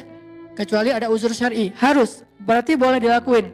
Di bawahnya sunnah. Boleh nggak? Malah berpahala kalau kita lakukan. Di bawahnya mubah. Boleh nggak? Boleh. Walaupun nggak berpahala. Tapi juga nggak dosa. Di bawahnya lagi makruh, boleh nggak? Boleh, walaupun ditinggalkan lebih baik, tapi boleh dilakukan? Boleh. Baru yang terakhir, haram yang nggak boleh. Dari 5 grade hukum dalam Islam, cuma 1 doang yang nggak boleh. 4 boleh. Dengan levelnya masing-masing, tapi boleh, sama boleh. Cuman ada yang berpahala bolehnya, ada yang lebih berpahala lagi, ada yang biasa aja, ada yang bahkan kalau ditinggalkan berpahala tapi dilakukan juga nggak masalah. Intinya adalah Islam itu bukan agama yang ribet, yang susah, yang berat, yang beban, yang bawel, yang cerewet, yang cuman tahu istilah haram. Ustadz ini haram, belum juga nanya udah haram. Gimana nih? Ustadz saya ada pertanyaan, haram. Kok haram? Belum nanya. Jadi jangan senang dengan kata haram, senanglah dengan kata halal. Halal, haram. Sehingga ayatnya basyiran wa naziran, berita gembira dan peringatan. Tidak ada naziran wa basyiran, peringatan dan berita gembira. Sehingga orang kayak trauma gitu ngebahas Islam. Udah gak usah terlalu serius lah, gue trauma dengan istilah-istilah yang terlalu syariat. Jadi dengan syariat trauma, karena yang ditampilkan tentang syariat itu cambuk. Gak ditampilkan efek dari itu, gara-gara cambuk akhirnya zina jadi berkurang, bahkan hampir tidak ada. Gak ditampilkan efek dari hukum syariat itu, gak ada lagi orang yang buang bayi di jalanan. Bukan itu yang ditampilkan dari syariat, tapi adegan cambuknya, adegan rajamnya, adegan kisosnya. Gak ditampilkan gara-gara kisos jadi zero crime. Kenapa? Karena naziran wa basyiran, bukan basyiran wa naziran. Harusnya kan Islam itu basyiran wa naziran. Yang nyemangatin, yang bikin orang senang gitu, yang bikin orang bergairah. Termasuk ini. Ustadz, apa hukum tato? Boleh, tapi dari bahan hina, khusus cewek dan hanya untuk suaminya. Itu jawaban lengkapnya. Dan tolong ini jangan di-cut ya. Jangan diedit jadi 1 menit terus salah paham. Harus lengkap. Ustadz, apa hukum tato? Boleh, dengan syarat bahannya dari hina, dipakai oleh cewek, ditujukan hanya untuk suami. Tato yang kayak gitu, boleh. Saya lebih senang menjawab boleh daripada enggak. Ustadz, apa hukum riba? Boleh, dengan syarat ribanya ke Allah, bentuknya sedekah.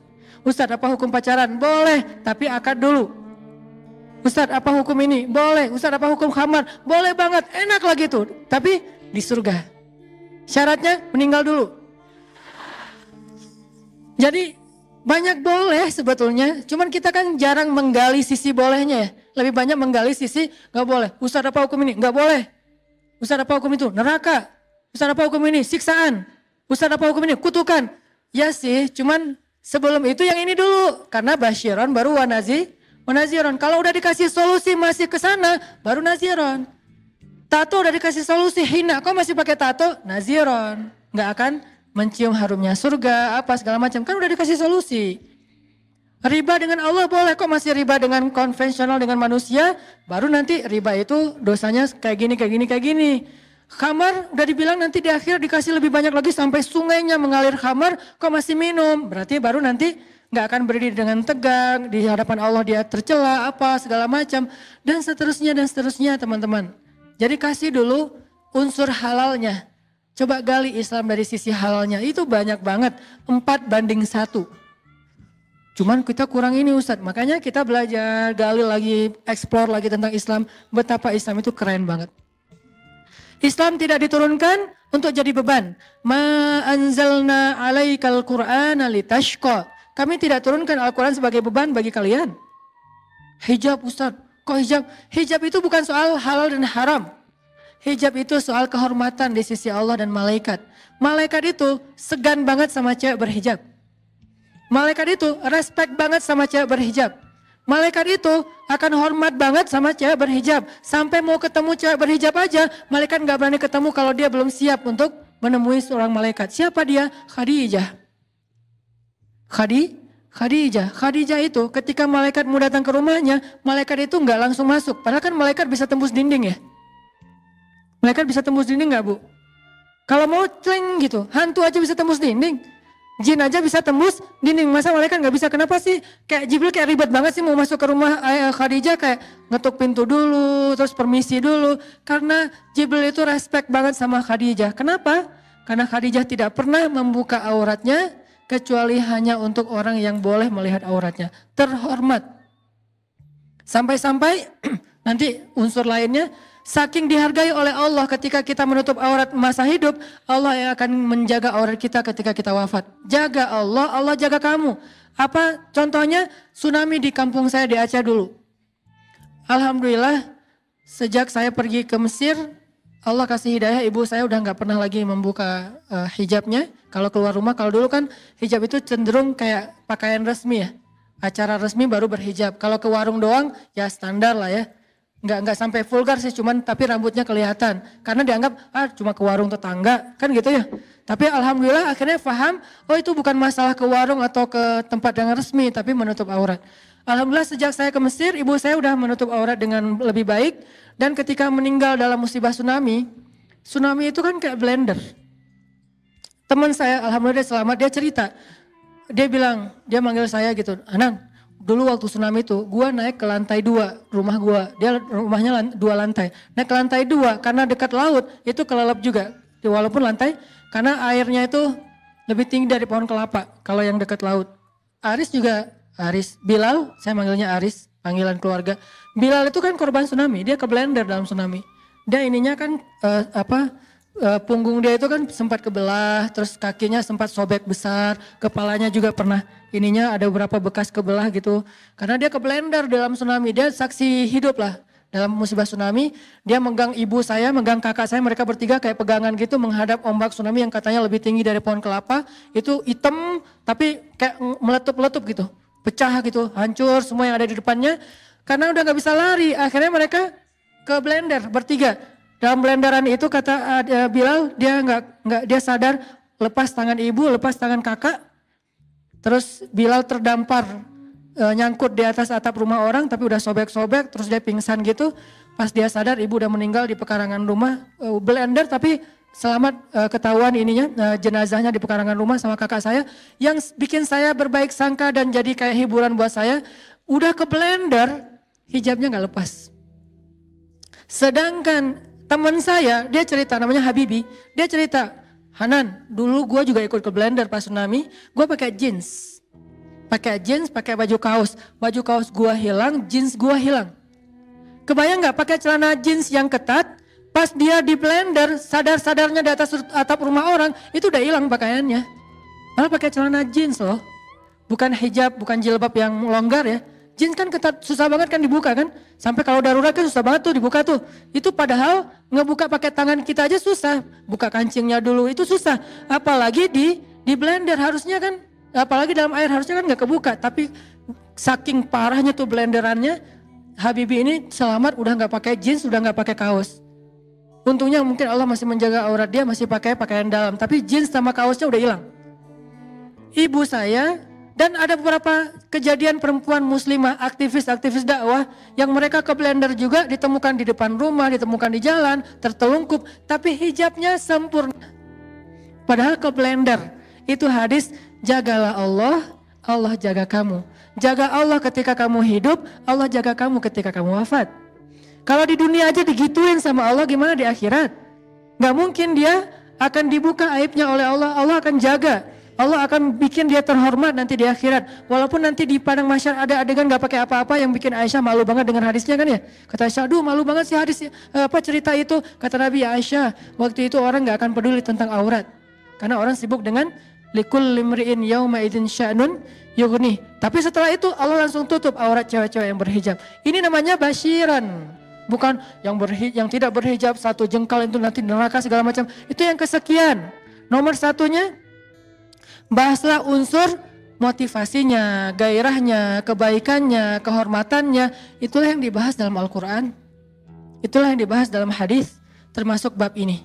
Ternyata pakai tato itu boleh dengan syarat yang saya sebutkan tadi. Hina, khusus cewek, dan diniatkan buat suami, bukan buat orang lain. Malah tato ini tato berpahala lah gitu. Terus Bakrah bintu Utbah nanya lagi, bagaimana dengan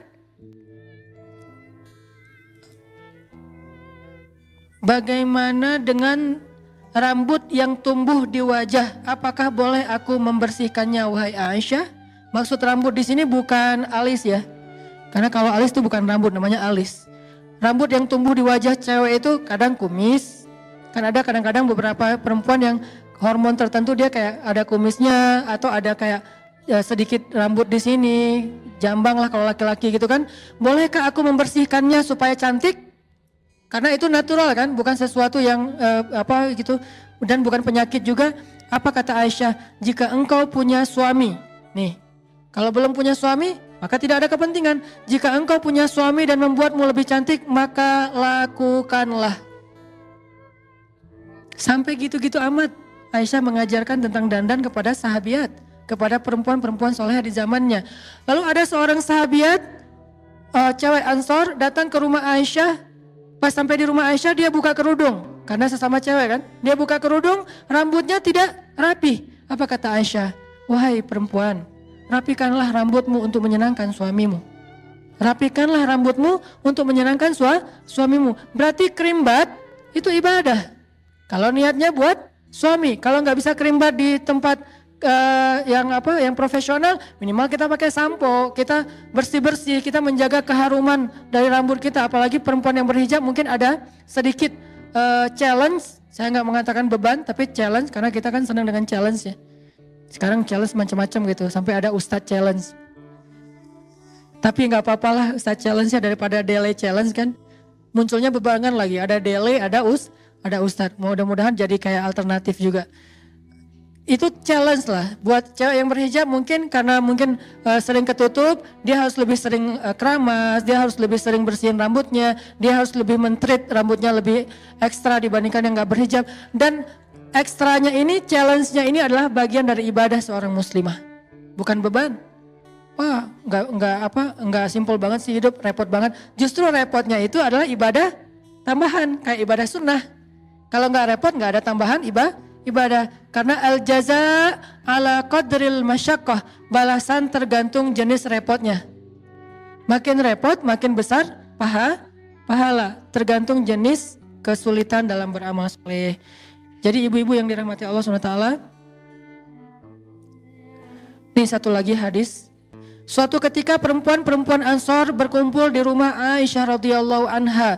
Lalu Aisyah menasihati mereka. Ini nasihat Aisyah untuk perempuan Ansor, berarti untuk kita juga.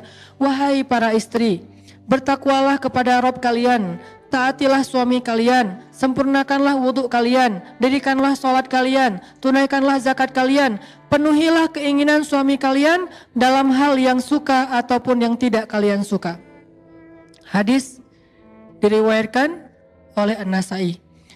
1. Wahai para istri, bertakwalah kepada Rabb kalian, taat kepada Allah. Itu nomor 1, enggak pernah terganti. 2. Taatilah suami kalian.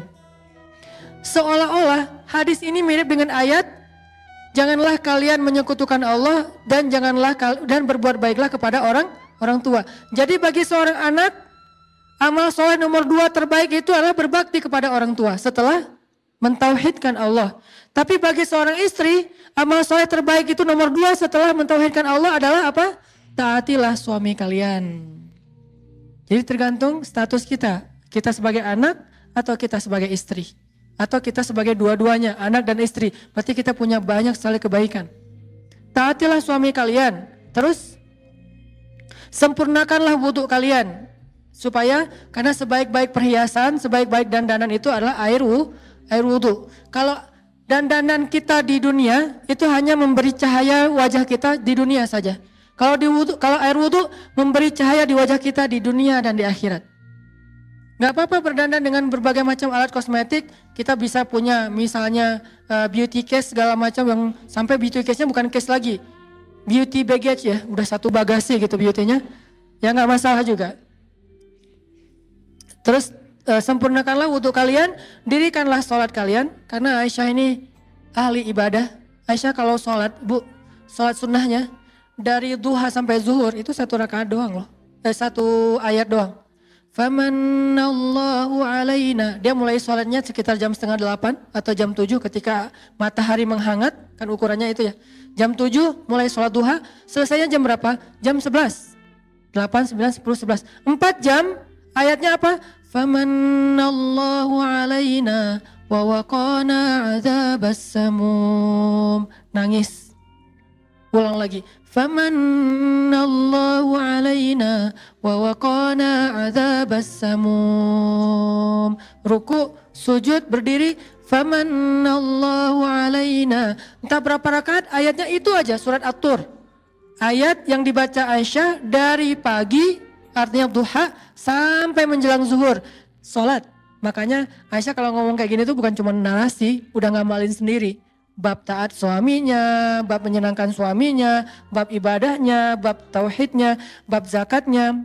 Tunaikanlah zakat kalian, dan yang terakhir, penuhilah keinginan suami kalian dalam hal yang kalian suka atau yang kalian tidak suka. Dengan syarat tidak menyelisihi syariat pastinya, karena tidak la ta'ata li makhluk fi maksiatil khaliq. Tidak boleh taat kepada makhluk dalam hal bermaksiat kepada khaliq. Sebetulnya ada banyak lagi hadis-hadis tentang keren banget tentang Aisyah. Ini semua yang saya pernah sampaikan tentang Aisyah. Dulunya saya tidak terlalu suka untuk menyampaikan riwayatnya kepada pendengar, karena emang saya sedang menyampaikan dalam bentuk storytelling. Tapi sebetulnya ada banyak riwayat tentang itu, termasuk berat badan Aisyah itu bukan masalah saya menjudge, oh kalau yang udah lebih berarti gak soleh. Bukan, itu adalah sebuah motivasi, karena itu juga relatif kan. Ada yang beratnya 60 itu ideal, ada yang 55. Angka 55 itu dalam bahasa orang Arab bukan angka persis. Orang Arab tuh kalau dibilang 1000 bukan dihitung 1000-nya. Kayak Al-Quran khairun min alfisyah, lebih baik daripada 1000 bulan. Jangan dihitung 1000 bulan, artinya 82 tahun sekian bulan. Bukan, itu kaidah bahasa Arab, dan kita melihatnya dari angle bahasa aslinya. Bahasa Arab kalau bilang 1000 artinya banyak. Kalau bilang 55 artinya ideal. Ideal itu relatif, tergantung tinggi badan. Ada 55 ideal karena tingginya sekian, ada 55 itu kurang dari ideal karena tingginya sekian. Ada yang 60 baru ideal. Jadi 55 bukan angka yang timbang, oh 56, aduh gak soleh, gak gitu sih. Ini harus diperjelas, mudah-mudahan tidak jadi fitnah. Maksudnya menjaga tubuh itu bagian dari jamal, bagian dari sarotka, walaupun itu bukan satu-satunya ciri cewek soleha. Kan ada 3 tadi. Cuman kalau bisa semampu kita, apa salahnya? Dan itu bukan hanya soal berat badan, termasuk lifestyle, termasuk healthy healthy breakfast kayak gitu-gitu. Kita makan apa ketika sarapan? Aisyah makan apa ketika sarapan? Korma. Kita sarapan misalnya lontong kari misalnya. Oh ya gimana ya? Ya gitu deh. Jadi bukan masalah hanya ukuran badannya, tapi juga termasuk masalah pola makan, pola hidup. Oke, satu lagi sedikit lagi aja biar kita dapat lebih banyak hadis. Hadis tentang gimana Aisyah menyenangkan hati Nabi SAW dalam banyak adegan, termasuk seru-seruan. Aisyah itu kan anaknya tuh asik gitu kan. Makanya saya bilang gaul, kalau buat saya tuh, istri saya kalau bilang istri usahanan tuh gaul, saya malah bangga. Kenapa? Saya melihat gaul itu positif. Jangan bilang gaul itu negatif, berarti kita menjudge. Karena gaul itu gak selalu negatif. Bukankah hadis Nabi riwayat At-Tirmidzi disahihkan oleh Imam Al-Albani juga? Apa kata Nabi? Al-mu'min alladzi yukhalitun nas wa yasbir ala adahum khairun au a'zamu ajran minal mu'min alladzi la yukhalitun nas wa la yasbir ala adahum. Cuman saya nggak menyampaikan teksnya aja selama ini. Mukmin yang bergaul, yukhalit itu artinya bergaul. Mukmin yang bergaul dengan manusia lalu bersabar atas gangguan mereka, kekurangan mereka, maka itu lebih baik dan lebih besar pahalanya daripada mukmin yang tidak bergaul dengan manusia dan tidak bersabar atas gangguan atau kekurangan mereka. Hadis Tirmidzi, Ibnu Majah disahihkan oleh Al-Albani. Nanti gaul nggak selalu negatif, bahkan terkadang positif. Aisyah gaul banget. Dia punya geng, dia punya teman, dia punya banyak murid, dia punya perempuan Ansor yang semuanya senang bergaul dengan Aisyah. Tapi gaulnya Aisyah bukan keluyuran keluar rumah tanpa mahram, bukan. Gaulnya Aisyah dengan perempuan. Kan gaul nggak harus selalu keluar rumah kan, di dalam rumah juga bisa gaul, ke rumah tetangga juga bisa gaul, ke rumah temannya juga bisa gaul. Kalau sekarang mungkin sosmed gitu, punya geng sendiri di dalam grup WA, itu kan gaul. Nah ini ada hadis, karena gaulnya Aisyah, dia tuh anaknya tuh asik gitu sama Nabi. Asik banget, seru banget, nggak ada, yang namanya juga garam ya, kayak renyah, gurih, nyaman gitu. Nabi suatu hari pulang ke rumah, melihat Aisyah lagi bermain dengan teman-temannya. Bermain dengan teman-temannya. Teman-teman di sini artinya gengnya Aisyah. Lalu Nabi SAW bertanya, wahai Aisyah lagi ngapain? Kami sedang bernyanyi ya Rasulullah. Maka Nabi pun duduk mendengarkan mereka bernyanyi. Lalu datang Abu Bakar. Abu Bakar marah, ya Aisyah kok kamu pakai seruling-seruling setan di rumah Nabi? Kata Nabi, wahai Abu Bakar, biarkan mereka bersenang-senang. Hari ini adalah hari rayanya kabilah Fulan bin Fulan.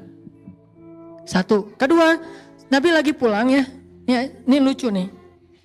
Nabi lagi pulang ke rumah, tiba-tiba Nabi ngelihat di balik tirai yang kesingkap angin, Aisyah lagi main di kamarnya. Main apa? Main boneka-bonekaan. Hadis ini terjadi ketika Aisyah baru menikah dengan Nabi dan waktu itu usia Aisyah masih anak-anak, usia 12 tahun lah ya. Bukan ketika Aisyah sudah ABG, karena ada adegan anak-anak, adegan ABG, adegan dewasa. Bahas Aisyah sesuai dengan zamannya. Nah Aisyah lagi kayak main boneka-bonekaan gitu, terus di tengah-tengah boneka itu ada patung kuda yang terbuat dari kayu dan kudanya ada sayapnya. Terus pas Nabi datang, Nabi langsung duduk di sebelah Aisyah. Nabi nanya gini, Aisyah ini apa? Kata Nabi. Nabi kayak pas datang lihat Aisyah lagi kayak main-main gitu, lagi ngatur-ngatur. Kayak kalau sekarang tuh kayak Barbie, terus kayak Anna, siapa gitu-gitu kan ya. Jadi banyak boneka-boneka gitu diatur-atur sama Aisyah. Di tengah-tengahnya ada kuda bersayap. Nabi langsung duduk sebelah Aisyah. Nabi nanya, Aisyah ini apa? Oh ini boneka-boneka aku, kata Aisyah. Terus kalau ini apa? Oh ini kuda. Nabi bilang, memang kuda ada sayapnya. Apa jawaban Aisyah? Ya Rasulullah, emang Nabi gak pernah dengar kalau Sulaiman itu punya kuda dan punya banyak sayap? Nabi langsung tertawa sampai terlihat gigi gerahamnya. Mana gigi geraham? Di sini. Berarti ketawanya lebar. Saking Nabi happy-nya dengan Aisyah.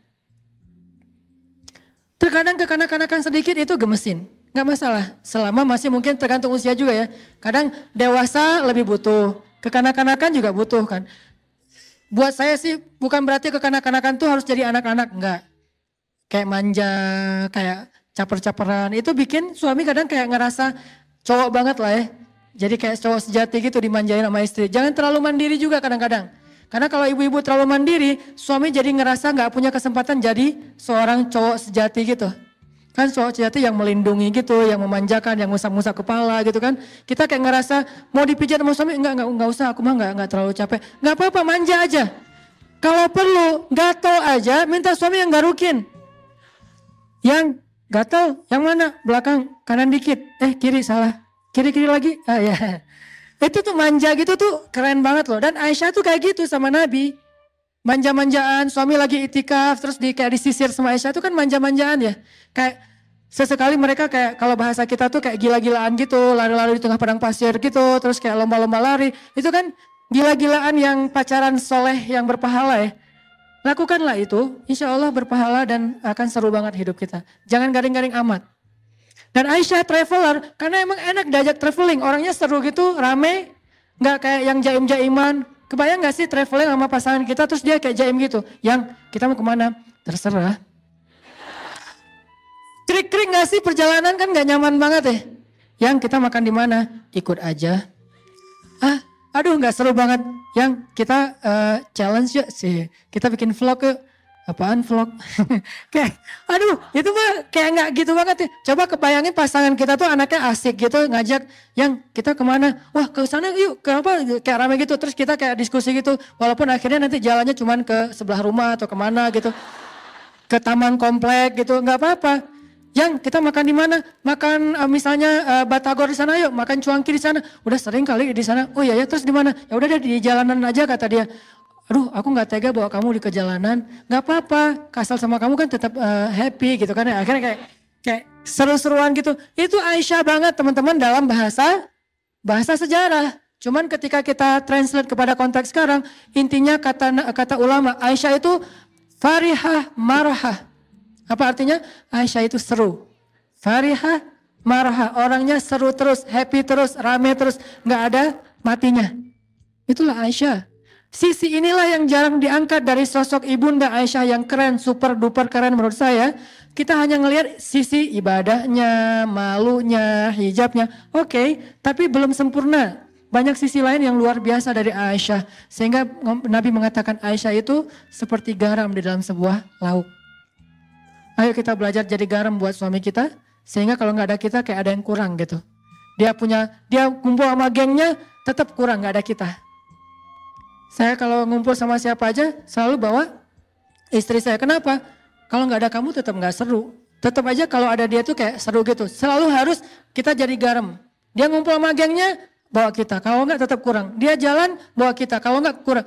Dia meeting, bawa kita, kalau enggak kurang. Sampai dia meeting masalah kerjaan aja, dia pengennya ada kita. Kalau kita enggak bisa ikut, dia kayak update gitu. Yang, bete nih, kenapa? Enggak ada kamu, gitu ya. Terus kayak lagi meeting, kayak lagi chat gitu, terus lagi apa. Itu kan seru banget ya, itulah Aisyah. Imajinasikanlah sejarah sosok Aisyah radhiyallahu anha dalam perilaku-perilaku rumah tangga kita. Semoga itu menjadi salah satu bekal kita untuk menjadi seorang istri solehah. Selain unsur-unsur lain pastinya. Sehingga Allah Subhanahu Wa Taala menitipkan salam untuk kita melalui para malaikat. Sebagaimana Allah menitipkan salam untuk Aisyah melalui Jibril alaihissalam. Itu aja yang bisa saya sampaikan. Kita tutup dengan sama-sama berdoa kepada Allah. Semoga apa yang sudah kita dapatkan hari ini bukan hanya sekedar menjadi wawasan, tapi bisa jadi amal soleh kita, bisa jadi moral kita, bisa jadi akhlak kita. Nggak ada yang sempurna pastinya, semua kita belajar. Laki-laki belajar menjadi suami yang lebih baik, perempuan belajar menjadi istri yang lebih solehah. Semuanya tumbuh, semuanya belajar dari kesalahannya, belajar dari percekcokan rumah tangganya, belajar dari kesalahpahaman di antara mereka, belajar, bukan merasa udah paling sempurna.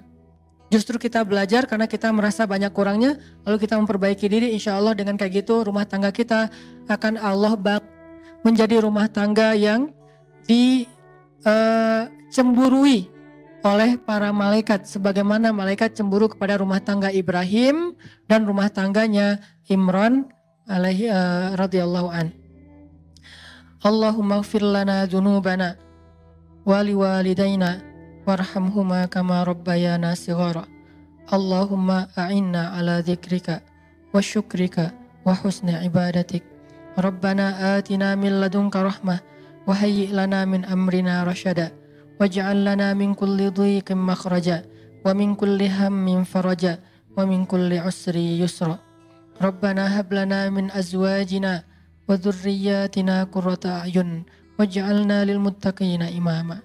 Ya Allah, ampunkanlah dosa-dosa kami ya Allah. Dosa kami sebagai anak untuk ayah dan bunda kami ya Allah. Dosa kami sebagai seorang istri untuk suami kami ya Allah. Dosa kami sebagai seorang kakak untuk adik kami ya Allah. Dosa kami sebagai seorang ibu untuk anak-anak kami ya Allah. Dosa kami sebagai murid untuk guru-guru kami ya Allah. Dosa kami sebagai seorang perempuan untuk masyarakat kami ya Allah. Ampunkanlah dosa-dosa kami yang kadang kami tidak sadar melakukannya, tetapi dosa-dosa itu telah menutup hati kami sehingga membuat kami sulit khusyuk di dalam sholat, membuat kami sering gampang tersinggung ketika dinasihati, membuat kami enggan memperbaiki diri, membuat kami jauh dari orang-orang yang solih. Ampunkanlah dosa-dosa kami ya Allah. Jangan Engkau marah kepada kami karena dosa-dosa kami tidak mengerti ya Allah. Maafkanlah kesalahan kami. Ilahana, ajarkanlah kami menjadi seorang qurrata ayun, penyejuk mata bagi pasangan kami. Karena salah satu di antara doa orang yang beriman, Rabbana hablana min azwajina wa dzurriyyatina qurrata ayun. Ya Allah, ya Rabbana, jadikanlah pasangan kami atau istri kami, anak-anak kami, penyejuk mata bagi kami, dan jadikanlah kami sebagai imam dalam ketakwaan. Maka ya Allah, kami sebagai para istri meminta kepada Engkau, bimbinglah kami, ajarkanlah kami bagaimana menjadi qurrata ayun bagi suami kami, menyenangkan pandangan suami kami, sehingga itu bisa membuat dia mudah menundukkan pandangannya di luar rumah kami, membuat dia merasa betah di dalam rumahnya, membuat dia mendapatkan pahala dari memandang kami, membuat dosa-dosa kami berguguran karena dipandang lama oleh suami kami, membuat kami menjadi istri yang soleh yang Engkau ridhoi, menjadikan itu semuanya jihad dalam rumah tangga kami ya Allah. Ajarkan kami tentang hal ini. Ajarkan kami bagaimana berperilaku baik kepada suami kami, tersenyum di wajah suami kami, karena kami sadar tersenyum di wajah orang lain saja selama bukan fitnah itu adalah ibadah, apalagi tersenyum di wajah pasangan kami sendiri. Memaafkan kesalahan orang lain saja ibadah yang luar biasa, apalagi memaafkan kesalahan suami kami. Menjaga perasaan orang lain adalah ibadah, ra'fah, apalagi menjaga perasaan ra'fah kepada suami. Menunaikan hak orang lain saja ibadah, wafa, apalagi wafa kepada suami kami sendiri.